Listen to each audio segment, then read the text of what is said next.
Hello बच्चों, welcome to our channel achieve a plus tutorial. मैं हूँ प्रशांत और आज हम लोग पढ़ेंगे क्लास 9 के मैथ्स का अगला chapter linear equation in two variables. बच्चों, इससे पहले हम लोग पिछले क्लास में कोऑर्डिनेट ज्योमेट्री पढ़ लिए थे और कोऑर्डिनेट ज्योमेट्री में हम लोग क्या सीखे थे, तो किसी भी पॉइंट को ग्राफ पेपर पे डिनोट करना, उसके कोऑर्डिनेट्स को लिखना, यानी कोई कोऑर्डिनेट्स दिए हुए हों तो उस पॉइंट को हम लोग ग्राफ पेपर पे सिंबलाइज करना, या फिर एक ग्राफ पेपर पे यदि एक्सिस वगैरह खींचे हुए हैं तो उस पॉइंट के बारे में डिस्क्राइब करना, बताना कि वो पॉइंट कौन से हैं, उसके कोऑर्डिनेट्स क्या हैं। इस चैप्टर का थोड़ा बहुत यूज करके हम लोग linear equation in two variable को सॉल्व करेंगे। तो सबसे पहले तो linear equation in two variable में हम लोग को क्या क्या पढ़ना है, तो पहले वो सारा चीज़ लिख लेते हैं और एक एक करके हम लोग उस सारे टॉपिक को पढ़ते हैं।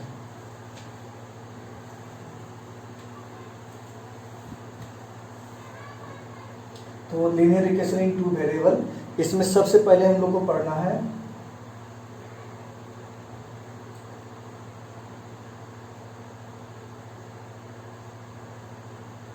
कि लीनियर इक्वेशन क्या होता है। पहला लीनियर इक्वेशन के बाद उसके बाद linear equation in two variable के बारे में पढ़ना, क्योंकि हम लोग का जो चैप्टर है वो linear equation in two variable है।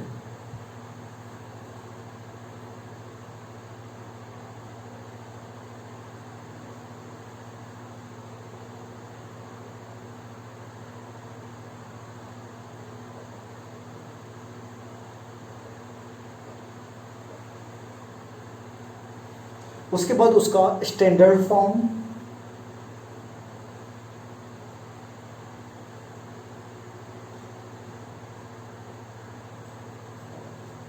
और फिर उसके बाद उसके सॉल्यूशन।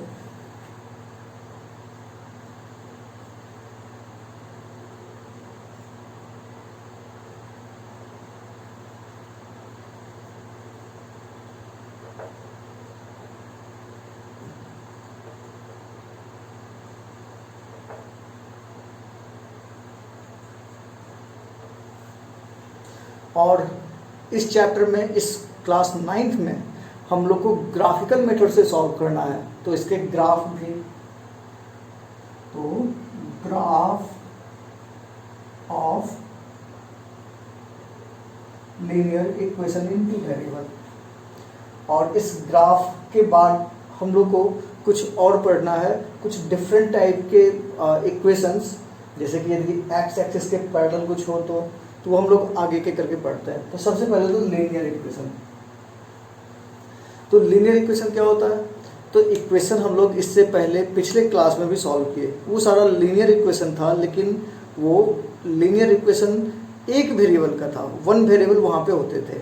यानी कि एक्स का फाइंड, यदि एक्स के फॉर्म में कोई इक्वेशन है और वहाँ एक्स फाइंड करना है तो उसको हम लोग बोलते हैं linear equation in one variable. तो सबसे पहले लीनियर क्यों बोलते हैं, तो हम लोग पॉलिनोमियल पढ़ चुके हैं, और पॉलिनोमियल में लीनियर पॉलिनोमियल क्या होता है, तो जिसका डिग्री 1 हो, जिसका मैक्सिमम डिग्री 1 हो, तो ऐसा पॉलिनोमियल जिसका डिग्री 1 होता है वो लीनियर पॉलिनोमियल होता है। और यदि उसको इक्वेशन के फॉर्म में लिखें तो वो लीनियर इक्वेशन कहलाएगा। तो हम लोग एक एक करके देखते हैं।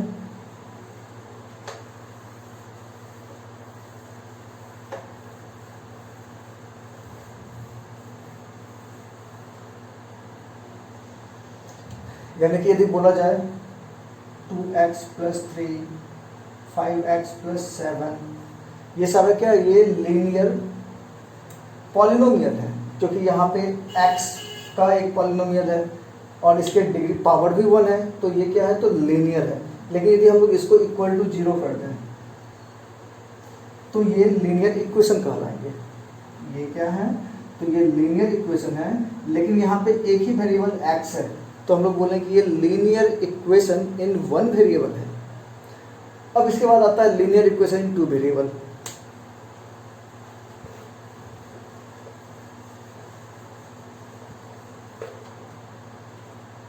लीनियर इक्वेशन इन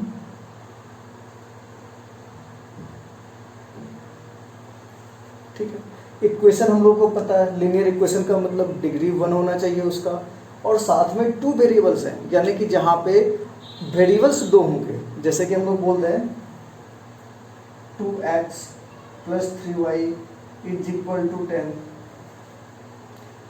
एक इक्वेशन है क्योंकि यहाँ पे x और y के कुछ वैल्यू रखने के बाद वो इसको सेटिस्फाई कर सकता है, और यहाँ पे x और y ये दो वेरिएबल हैं, तो इसीलिए इसको हम लोग इन टू वेरिएबल्स बोलते हैं, और इस दोनों का पावर 1 है इसलिए वो लीनियर है। तो linear equation in two variable, linear यानी कि इसके डिग्री 1 है और वेरिएबल्स यहाँ 2 हैं, इसीलिए इसको linear equation in two variables बोलते हैं। अब इसके बाद इसका स्टैंडर्ड फॉर्म,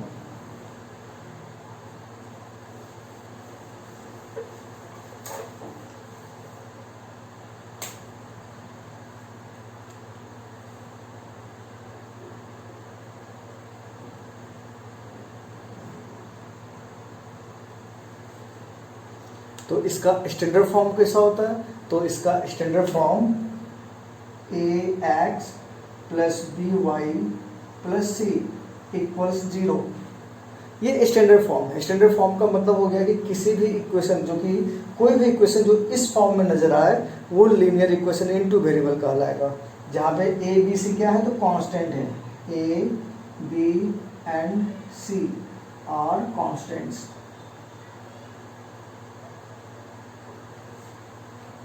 ठीक है, जैसे इससे पहले कुछ इक्वेशन लिखे थे 2x plus 3y is equal to 10। अब कई सारे इक्वेशन दिए हुए होंगे और क्वेश्चन में हो सकता है कि उसको कहा जाए स्टैंडर्ड फॉर्म में डालने के लिए। तो स्टैंडर्ड फॉर्म में डालने का मतलब हो गया कि सारे के सारे पार्ट एक ही साइड में हो और दूसरे साइड में केवल 0 हो। तो इसको उस फॉर्म में डालने के लिए 10 को इस साइड लाना होगा, और ये सारा चीज़ हम लोग पहले पढ़ चुके हैं कि कोई एक नंबर को एक साइड से दूसरे साइड लाते हैं तो साइन चेंज हो जाता है। तो 2x plus 3y minus 10 equal to 0। अब क्वेश्चन में ये भी पूछा जा सकता है कि कोई एक इक्वेशन दिया हुआ है उसको स्टैंडर्ड फॉर्म में लिखना और उसके a b c को फाइंड करना। तो इस इक्वेशन में यदि बोला जाए a क्या है तो a का मतलब x का कोफिशिएंट, और x का कोफिशिएंट 2 है, तो a is equal to 2। b क्या है तो b is y, b y का कोफिशिएंट है, तो b equal to 3,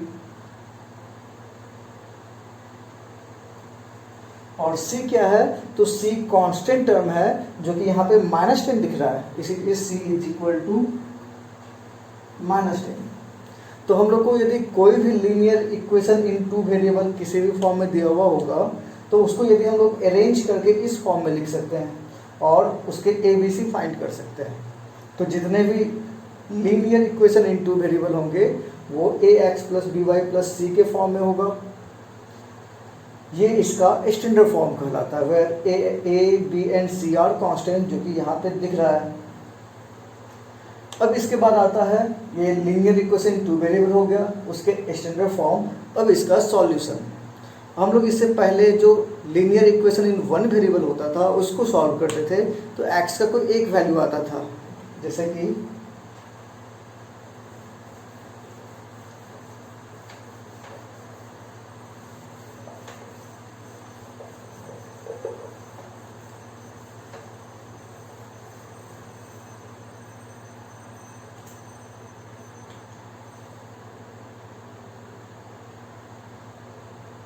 solution of linear equation two variables.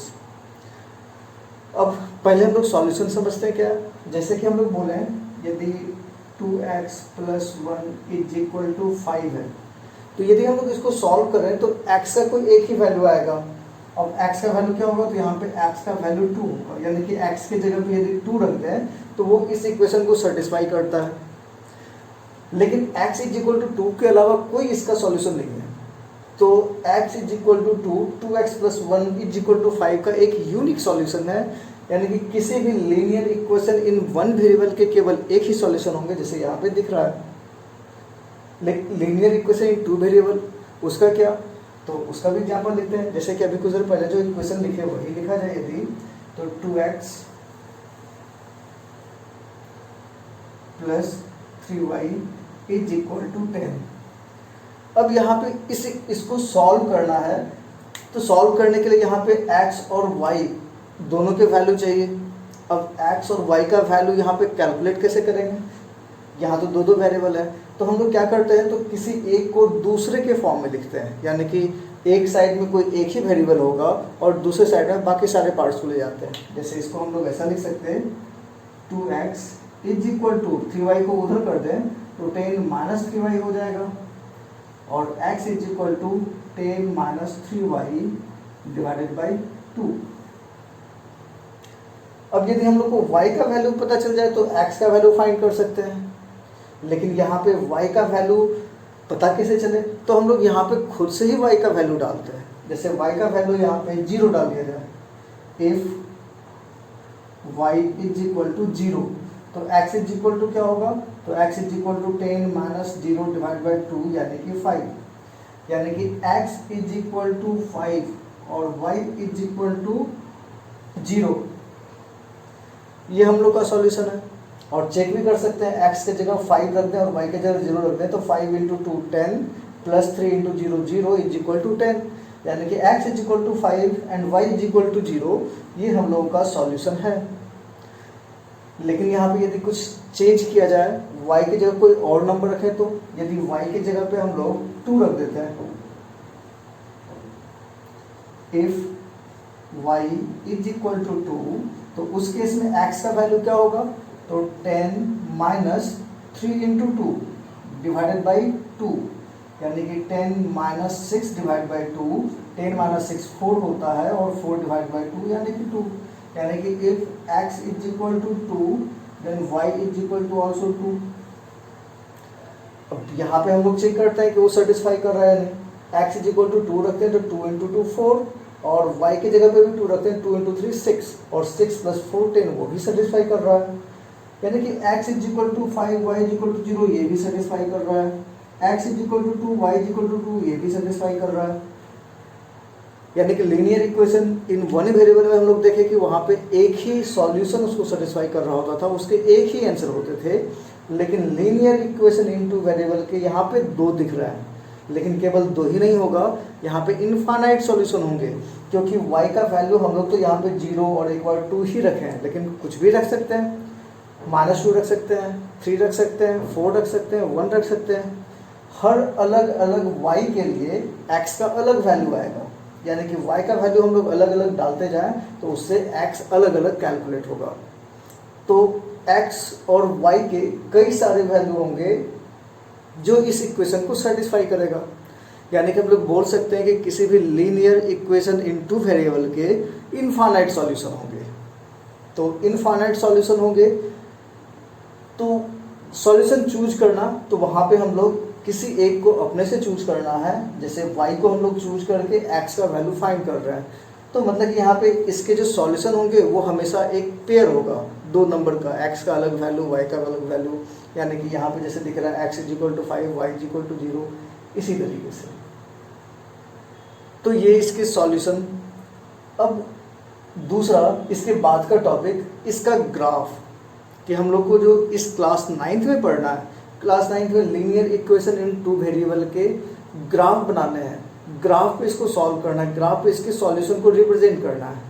तो यदि हम लोग ग्राफ पे रिप्रेजेंट कैसे करेंगे, तो सबसे पहले x और y दिख रहा है, और हम लोग पिछले क्लास में कोऑर्डिनेट ज्योमेट्री में x एक्सिस और y एक्सिस देखे भी थे। तो कुछ ऐसा ही यहाँ पे भी करते हैं। जैसे यही इक्वेशन है और इसी इक्वेशन को हम लोग को यदि ग्राफ पेपर पे रिप्रेजेंट करना हो, तो सबसे पहले क्या करेंगे, तो हम लोग एक टेबल तैयार करेंगे जिसमें कि x का वैल्यू और y का वैल्यू दोनों हो। उससे हम लोग अलग अलग पॉइंट्स फाइंड करेंगे, और उसके बाद उसको हम लोग किसी ग्राफ पेपर पे डाल के वो आपस में ज्वाइन करके हम लोग ग्राफ दिखा सकते हैं। तो अगला टॉपिक ग्राफ।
ये है graphical representation of linear equation in two variable. अब ग्राफ पे हम लोग रिप्रेजेंट करने के लिए सिंपली हम लोग को पता है कि किसी भी ग्राफ पे पॉइंट्स हम लोग को रिप्रेजेंट करने के लिए उसके कोऑर्डिनेट्स चाहिए होगा। कोऑर्डिनेट्स का मतलब वो जो पेयर है दो नंबर का, जो कि एक एक्स कोऑर्डिनेट होता है और एक वाई कोऑर्डिनेट होता है, तो यदि वो नंबर हम लोग को मिल जाए तो हम लोग ग्राफ पेपर पे रिप्रेजेंट कर सकते हैं। तो क्यों ना हम लोग इससे पहले वाले इक्वेशन को ही सॉल्व करते हैं या चेंज करते हैं, कोई दूसरा इक्वेशन लेते हैं। तो एक इक्वेशन दिया जाए x + 2y = 5, एक सिंपल सा इक्वेशन है। अब इसको हम लोग को ग्राफ पे रिप्रेजेंट करना है, तो सबसे पहले हम लोग क्या करते हैं, तो एक ग्राफ ड्रॉ करते हैं।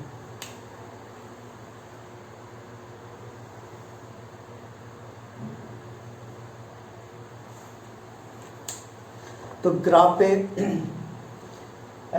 एक्स एक्सिस जो हॉरिजॉन्टल लाइन है वो होता है और वर्टिकल लाइन वाई एक्सिस होता है।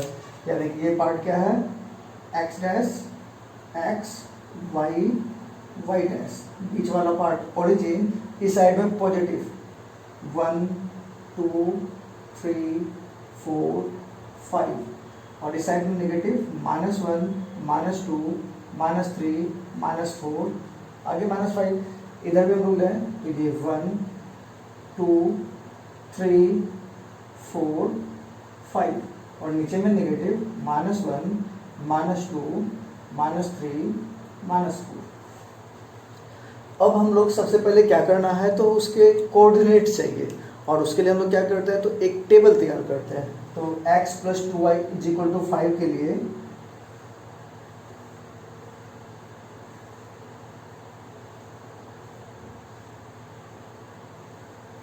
एक टेबल तैयार करते हैं। उसमें एक x को डिनोट करेगा और एक y को, यानी कि एक वैल्यू हम लोग खुद से चूज करेंगे, उससे दूसरे वैल्यू को कैलकुलेट करेंगे। तो जैसे यहाँ पे दिख रहा है x + 2y = 5, तो जैसे अभी बताया इससे पहले वाले क्वेश्चन में कि हम लोग एक वेरिएबल को दूसरे वेरिएबल के फॉर्म में लिखते हैं, यानी कि एक वेरिएबल को हम लोग इक्वल के एक साइड और उसके बाकी सारे पार्ट्स को दूसरे साइड लिखते हैं। यदि ऐसा हम लोग इसके साथ करें, 2y को उस साइड भेजना होगा, तो ये हो जाएगा x = 5 - 2y। अब हम लोग को क्या करना है, तो y के अलग अलग वैल्यू खुद से चूज करने हैं और उससे x को कैलकुलेट करना है। जैसे यदि हम लोग बोले कि y = हम यदि 1 ले लें, तो y = 1 रखेंगे तो x का वैल्यू क्या आएगा, तो x = 5 - 2 × 1 यानी कि 5 - 2 यानी कि 3। तो यदि x = 1 है, y = 1 है, तो x = 3। उसी तरीके से अब डिफरेंट वैल्यू लेते हैं। यदि इफ y = 0, यदि y का वैल्यू 0 ले लें तो क्या होगा, तो इफ y = 0, x = 5 - 2 × 0 यानी कि x = कितना, तो 5। तो y का वैल्यू यदि 0 ले रहे हैं तो x का वैल्यू 5। y का वैल्यू इस बार 2 लेके देखते हैं। इफ y = 2, तो x = 5 - 2 × 2 4 यानी कि 1। तो इफ y = 2, x = 1। तो यानी कि पहला सॉल्यूशन क्या है, तो पहला सॉल्यूशन है x = 3 एंड y = 1। वहां से हम लोग पॉइंट्स बोले तो वो पॉइंट्स होगा 3, 1। 3x का वैल्यू है, 1 y का वैल्यू है, ये मान लेते हैं कि ये पॉइंट P है। दूसरा पॉइंट क्या है, तो x = 5 y = 0, ये इसके सॉल्यूशन है। तो ये लिखते हैं हम लोग q = 5, 0, x = 5 y = 0। उसी तरह से तीसरा पॉइंट r = 1, 2। तो इस तरीके से हम लोग सारे पॉइंट्स को लिख सकते हैं। ये सारे क्या है, तो एक कोऑर्डिनेट्स है, यानी कि हम लोग एक linear equation in two variable को सिंप्लीफाई किए, उसके एक वेरिएबल को दूसरे वेरिएबल के फॉर्म में रिप्रेजेंट किए और दूसरे वेरिएबल का वैल्यू खुद से चूज करके वहां से x का वैल्यू, पहले वाले वेरिएबल का वैल्यू हम लोग कैलकुलेट किए। उससे जो हम लोग को पॉइंट्स आया वो क्या क्या आया, तो 3, 1 5, 0 एंड 1, 2। ये क्या है, तो ये उसके पेयर ऑफ सॉल्यूशंस हैं। यानी कि जैसे अभी इससे पहले अभी हम लोग पढ़े थे कि किसी linear equation in two variable के इनफाइनाइट सॉल्यूशन हो सकते हैं। तो उस इनफाइनाइट सॉल्यूशन में यहाँ पे 3 पेयर हम लोग चूज किए हैं। वो कोई भी 3 हो सकता है, कोई जरूरी नहीं कि यहाँ पे y का वैल्यू 1 ही रखना है, 0 रखना है, 2 ही रखना है। वो हम लोग कुछ भी ले सकते हैं, लेकिन छोटा नंबर हम लोग इसलिए लिए कि वो ग्राफ पेपर पे रिप्रेजेंट कर सके, क्योंकि ग्राफ पेपर बहुत ज़्यादा बड़ा नहीं ले सकते वहाँ पे, नहीं तो वो पेपर पे वो नंबर ही नहीं दिखेगा। तो छोटा नंबर ही कुछ लेके वहाँ पे कैलकुलेट किए, उससे हम लोग के 3 पॉइंट्स आए। अब उस 3 पॉइंट को वहाँ पे रिप्रेजेंट करना है। अब रिप्रेजेंट करना हम लोग को आता है कि यदि कोऑर्डिनेट्स दिए हुए हों तो हम लोग उसको ग्राफ पेपर पे किस तरीके से दिखाएंगे। तो यहाँ पे हम लोग कैसे दिखाएंगे, तो पहला point P is equal to क्या है, तो 3,1। तो x is equal to 3, y is equal to 1। तो x इज इक्वल टू 3 यहाँ पे है और y इज इक्वल टू 1 है, और ये दोनों कहाँ पे मीट करने वाले हैं, तो ये पॉइंट। तो ये हम लोग का 3,1 होगा। दूसरा पॉइंट है x is equal to 5, y equal to 0। तो हम लोग पिछले क्लास में पढ़ चुके, यदि y कोऑर्डिनेट 0 हो तो वो हमेशा x एक्सिस पे होता है। तो q 5,0 कहाँ पे होगा, तो वो कुछ यहाँ पे होगा। तो ये पॉइंट 5,0 q को रिप्रेजेंट कर रहा है, यानी कि ये पॉइंट हो गया P, ये पॉइंट हो गया Q। अब R क्या है, तो R है 1,2। तो x इज इक्वल टू 1 यहाँ पे है और 2 यहाँ पे, और ये दोनों इस पॉइंट पे होगा। तो क्लियरली हम लोग को दिख रहा है कि जो ग्राफ है, जो 3 पॉइंट है, वो 3 पॉइंट एक स्ट्रेट लाइन की तरह दिख रहा है। यदि हम लोग इस सारे को ज्वाइन कर दें तो उससे हम लोग को क्या मिलेगा, तो एक स्ट्रेट लाइन मिलेगा। तो देखते हैं हम लोग।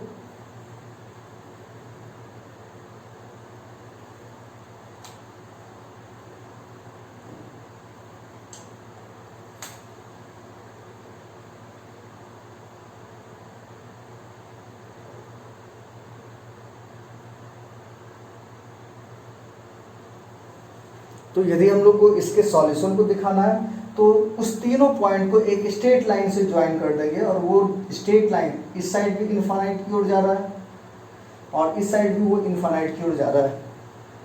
अब यदि हम लोग इस linear equation in two variable के सॉल्यूशन की बात करें तो उसके इनफाइनाइट सॉल्यूशन होते हैं, और वो इनफाइनाइट सॉल्यूशन कौन सा होगा, तो वो इस लाइन पे जितने भी पॉइंट्स हैं वो सारे इनफाइनाइट सॉल्यूशन हैं। अब यदि हम लोग किसी भी पॉइंट को यहाँ पे चूज करें, उस पॉइंट को वहाँ से x कोऑर्डिनेट और y कोऑर्डिनेट क्या है वो फाइंड करें और वो इस इक्वेशन में डाल दें, तो हम लोग को पता चल जाए कि वो इक्वेशन, वो पॉइंट उसको सेटिस्फाई कर रहा है या नहीं। जैसे कि हम लोग यहाँ पे लेते हैं, ये दिख रहा है कि ये इस पॉइंट से पास कर रहा है, और ये पॉइंट कौन सा है, तो वो अराउंड 5/2.5 के अराउंड है। तो यहाँ पे y का वैल्यू 2.5 और x का वैल्यू 0, यानी कि ये पॉइंट 0,2.5। अब हम लोग चेक करते हैं कि x is equal to 0 and y is equal to 2.5 satisfy कर रहा है या नहीं। तो यहाँ पुट करके देखते हैं, x is equal to 0, y is equal to 2.5 रखते हैं, तो 2.5 इंटू 2 5, 5 प्लस 0 5 आ रहा है, यानी कि ये भी इसका सॉल्यूशन है। तो ऐसे ऐसे इनफाइनाइट सॉल्यूशन है, क्योंकि हम लोग को पता है कि एक स्ट्रेट लाइन इनफाइनाइट पॉइंट से मिलकर बना हुआ होता है। तो एक linear equation in two variable के कितने सॉल्यूशन होंगे, तो इनफाइनाइट सॉल्यूशन होंगे। तो हम लोग सॉल्व करना सीखेंगे, कोई linear equation in two variable दिया हुआ हो तो उसके सॉल्यूशन कैसे फाइंड कर सकते हैं। तो पहला तरीका कि वहाँ पे उसको इस तरीके से अरेंज करना, एक वैल्यू खुद से डाल के दूसरा वैल्यू फाइंड करना। तो इससे हम लोग 3 4 जितना चाहे हम लोग उतना वैल्यू फाइंड कर सकते हैं जो उस इक्वेशन को सेटिस्फाई करेगा।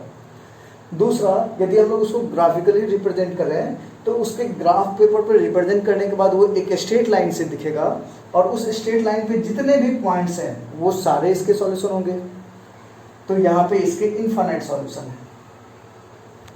अब इसके बाद कुछ स्पेशल टाइप का इक्वेशन, यानी कि ये जो स्ट्रेट लाइन है, सबसे पहला तो स्ट्रेट लाइन ही क्यों, तो स्ट्रेट लाइन की वजह से ही हम लोग इसको लीनियर भी बोलते हैं, क्योंकि जितने भी लीनियर इक्वेशन है जिसका मैक्सिमम पावर 1 है, जिसके डिग्री 1 है, वो सारा इक्वेशन का यदि हम लोग ग्राफ ड्रॉ करें तो लीनियर का ग्राफ हमेशा स्ट्रेट लाइन होता है। यदि लीनियर ना हो, क्वाड्रेटिक हो, क्यूबिक हो, बाई क्वाड्रेटिक हो, तो उस केस में उसके ग्राफ स्ट्रेट लाइन नहीं होंगे। तो लीनियर इक्वेशन इन 1 वेरिएबल 2 वेरिएबल, ये सारे का ग्राफ एक स्ट्रेट लाइन होगा और उसके सॉल्यूशन कितने होंगे, तो इनफाइनाइट सॉल्यूशन होंगे। अब चूज करने के लिए पूछा जा सकता है कि कुछ वर्ड प्रॉब्लम होंगे और उस वर्ड प्रॉब्लम को लीनियर इक्वेशन में रिप्रेजेंट करना। जैसे कि ये बोला जा सकता है कि किसी स्कूल में किसी 2 स्टूडेंट का मार्क्स का सम 50 है, तो हम लोग वहाँ पे लिख सकते हैं पहले स्टूडेंट का मार्क्स प्लस दूसरे स्टूडेंट का मार्क्स इज इक्वल टू 50। यदि ये बोला जाए कि किसी क्रिकेट मैच में 2 क्रिकेटर मिलके, 2 बैट्समैन मिलके 50 रन वो बना रहे हैं, तो हम लोग बोलेंगे कि पहला बैट्समैन जो रन बनाया, दूसरा बैट्समैन जो रन बनाया, वो इक्वल टू 50। तो इस तरीके से हम लोग लीनियर इक्वेशन इन 2 वेरिएबल को, यदि वर्ड प्रॉब्लम हो तो उसको भी हम लोग एक इक्वेशन के फॉर्म में रिप्रेजेंट कर सकते हैं। और उसको सॉल्व करने का तरीका बस यही है, उसको ग्राफ पेपर पे सॉल्व करना। इसको सॉल्व करने के और भी कई सारे प्रोसेस हैं जो कि हम लोग अगले क्लास में पढ़ने हैं। इस क्लास में हम लोग को केवल उसके ग्राफ ही देखना है। अब कुछ ग्राफ, कुछ इक्वेशन अलग अलग टाइप का हो सकता है। जैसे कि हम लोग पढ़े ए, उसका standard form a x plus b y plus c is equal to 0। अब a x plus b y plus c में ए बी सी तीनों कांस्टेंट हैं, लेकिन यहाँ पे ये भी हो सकता है कि ए इज इक्वल टू 0 हो जाए, बी इक्वल टू 0 हो जाए या सी इक्वल टू 0 हो जाए। तो वो अलग अलग केस लेते हैं।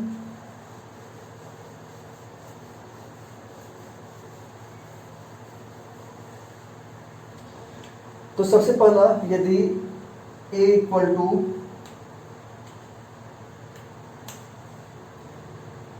ए x plus b y plus c equals 0, यदि इस इक्वेशन में if c is equal to 0, तो हम लोग का जो इक्वेशन होगा वो a x plus b y is equal to 0 के फॉर्म में होगा। या इसको हम लोग बोल सकते हैं y is equal to minus a by b into x,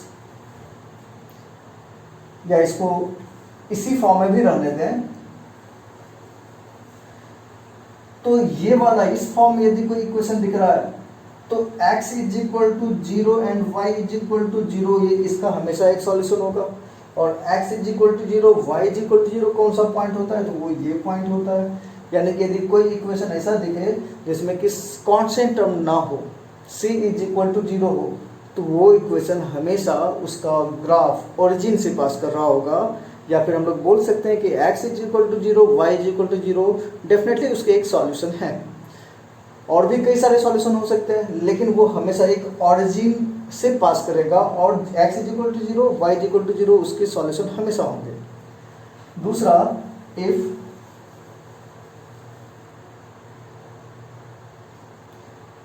a is equal to 0 हो जाए। अब a इज इक्वल टू 0 होने का मतलब कि ये वाला टर्म 0, यानी कि b y plus c equals to 0। यानी कि ये कुछ ऐसा हो गया, यदि ये बोला जाए कि y इज इक्वल टू 2। अब ये इक्वेशन क्या है, तो एक लीनियर इक्वेशन है, लेकिन यहाँ पे x वाले पार्ट नहीं है। और y इज इक्वल टू 2 का ग्राफ हम लोग यदि ड्रॉ करें तो उसका ग्राफ कैसा होगा,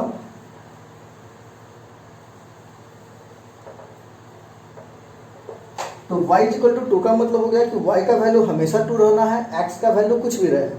तो y इज इक्वल टू 2 कहाँ पे है, यहाँ पे है। x इज इक्वल टू 0 रहे तो भी y is equal to 2, x is equal to 1 रहे तो भी y is equal to 2, x is equal to 2 रहे तो भी y इज इक्वल टू 2। यानी कि y का वैल्यू 2 फिक्स्ड है, इसीलिए उसका एक ग्राफ कैसा होगा, तो वो x एक्सिस के पैरेलल होगा।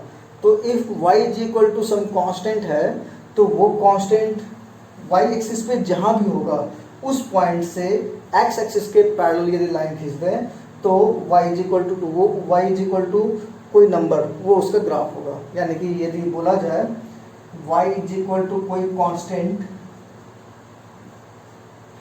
इसका ग्राफ कैसा होगा, तो हमेशा x एक्सिस के पैरेलल, या इसका कन्वर्स भी बोल सकते हैं। यदि ये पूछा जाए कि x एक्सिस के पैरेलल कोई लाइन है तो उसका ग्राफ कैसा होगा, तो उसका graph y is equal to कोई कांस्टेंट होगा। y इज इक्वल टू 5 हो सकता है, y इज इक्वल टू 7 हो सकता है, 2y इज इक्वल टू -3 हो सकता है, कुछ भी हो सकता है।